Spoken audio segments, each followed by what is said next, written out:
Advertisements. They seem innocuous but are vehicles employed to elicit powerful emotional appeals to the consumer. Think about it. Advertisements can be used in a myriad of ways to sell us goods, cars, electronics, clothes, or they can even be used to convince us which political candidate is best suited to run the country.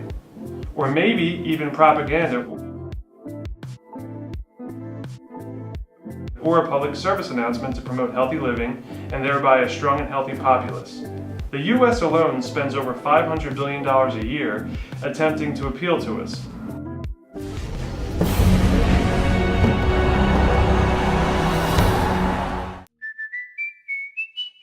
Verizon. Siri.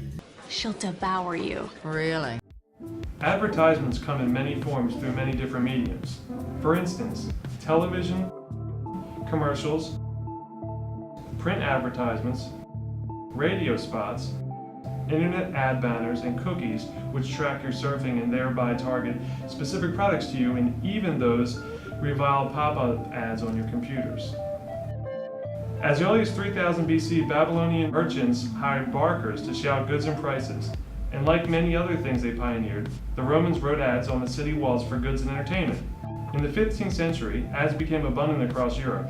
In 1625, in England, the first news book containing ads were published in the Weekly News, beginning what we recognize today as a magazine with commercial advertisements. These publications and advertisements became common in America around the 1700s.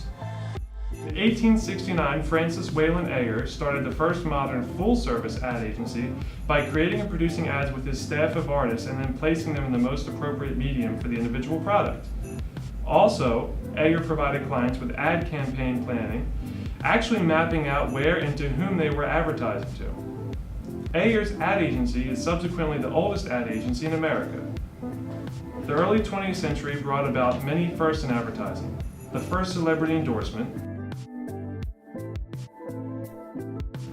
the first sex slogan,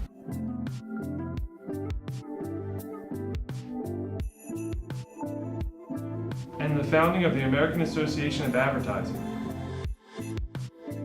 We wanted to find out more about why sex sells, so we sat down with Professor Guerin, who teaches pop culture at Penn State Brandywine. Is sex really the most effective method in advertising? And if so, why does sex sell?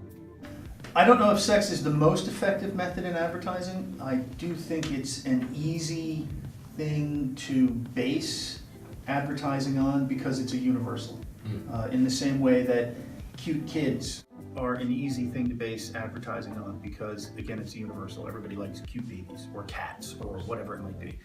And sex does have the ability to grab people's attention in a way that not everything does. We wanted to find out even more, so we asked some students about the matter. So why do you think sex sells? It gives somebody something to look at, mostly with the male population in advertising. That's what they're drawing attention to, as where this is what the ideal woman looks like. So why does sex sell? Because people have evolved to want it and need it, and everybody loves tits. Think about it. Which GoDaddy ad are you going to pay more attention to? This one or this one? That's Danica Patrick! So, do you little maniacs want another domain name? Yes, please! The Roaring '20s, with its economic boom, brought with it the beginnings of advertising non-essential commodities. In 1938, the first piece of legislation passed in an attempt to curb false advertising was known as the Wheeler-Lee Act. The 1940s and 50s brought with it even more breakthroughs in advertisements, such as the first television ad.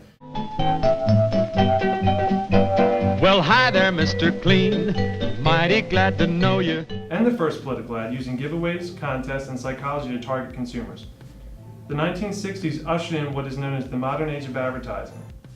Infomercials began in 1970, internet advertising banners began in 1994, internet pop-ups in 2001, YouTube in 2005, and targeting a direct audience for advertisements via social media such as Facebook.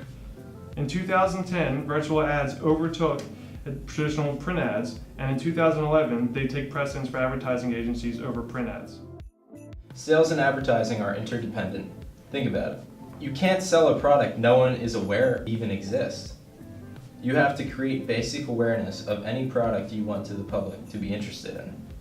According to author Asa Berger, a typical 30-second television ad costs nearly $500,000 for a 30-second television spot. Advertising affects us consciously and subconsciously, individually and collectively. It has been a part of our lives for centuries past and for many years to come. Advertising, in all of its forms, is an integral part to our global society as a vehicle for sales and information. It can be used for means of good and evil, as evident from the past, but in perspective of that, it can't be argued that advertisements aren't a critical part to our modern, ever-progressing world.